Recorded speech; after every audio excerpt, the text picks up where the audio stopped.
अस्सलाम वालेकुम friends, welcome back to my channel. इस वीडियो में मैं आप लोगों को बताऊंगी कि हमल के दौरान आप किस तरह मतली या कैसे निजात हासिल कर सकते हैं। मैं इस वीडियो के दौरान कै और मतली का 100% यकीनी और कुदरती इलाज बताऊंगी, तो इस वीडियो को स्किप किए बगैर एंड तक देखते रहिए। मतली आम तौर पर हमल के 5वें या 6ठे हफ्ते तक शुरू होती है और तीसरे महीने के आगाज़ में बदतरीन हो सकती है। ये अलामात आमतौर पर सेकेंड ट्राइमेस्टर के आगाज़ में ही डिसअपेयर हो जाती हैं, लेकिन 15 से 20% ख़वातीन में ये अलामात ज़्यादा देर तक भी रह सकती हैं। कै आने पर घबराहट या बेचैनी महसूस हो सकती है, लेकिन ये मैदे के लिए फ़ायदेमंद साबित होती है क्योंकि इससे नुकसानदेह ग़िज़ा जिस्म से खारिज हो जाती है। अगर एक दो बार कै आने के बाद हल्का फुल्का महसूस होने लगे तो इसका मतलब है मैदा साफ़ हो गया है। अगर ज़्यादा कै आने लगे तो जिस्म में पानी की कमी हो सकती है। इससे बचने के लिए पानी का इस्तेमाल ज़्यादा करें। पानी ज़्यादा इस्तेमाल करने से जिस्म में सियाल का लेवल दुरुस्त रहेगा और तबीयत भी जल्दी बहाल हो जाएगी। इसका एक फ़ायदा ये भी है कि अगर कै के बाद जिस्म में कुछ नुकसानदेह मवाद रह भी गया हो तो वो भी साफ़ हो जाएगा। मैदे का खाली हो जाना मतली को मज़ीद बढ़ा देता है। इस कैफियत से बचने के लिए रोज़ाना 3 बार खाना खाने की बजाय कम मिकदार में खाएं, लेकिन बार बार कुछ ना कुछ खाती रहें।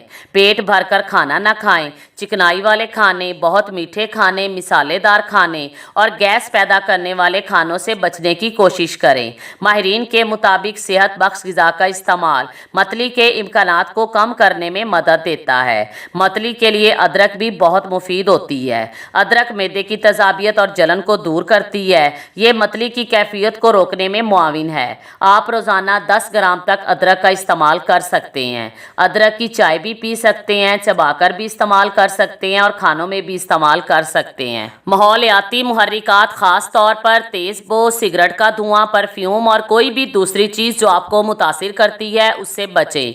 जब खाना पकाना हो तो खिड़कियों को खोल दें ताकि आप खाना पकाने की बो से कम मुतासिर हों। विटामिन B6 25 ग्राम हर 8 घंटे के बाद इस्तेमाल की जा सकती है। ये कै को कम करने में नुमाया असर रखती है। ज़्यादातर मतली और कै का इलाज इन्हीं टोटकों से ही किया जा सकता है, लेकिन अगर आपको इन टोटकों से फ़ायदा ना हो तो मैं यहाँ आपको एक मेडिसिन के बारे में बता रही हूँ जो प्रेगनेंसी के दौरान बिल्कुल सेफ़ है। आप ये मेडिसिन इस्तेमाल करके मतली और कै से निजात हासिल कर सकती हैं। हमल के दौरान मतली और कै को रोकने के लिए होम्योपैथिक मेडिसिन एपिकाक 30 ताकत में बहुत मुअस्सिर और 100% सेफ़ है और मेरे ख्याल में ये हमल के दौरान मतली और कै का कुदरती और यकीनी इलाज है। कोई मेडिसिन भी इसका मुकाबला नहीं कर सकती। किसी भी मेडिसिन के इस्तेमाल से पहले आप इस मेडिसिन को ज़रूर आजमाएं।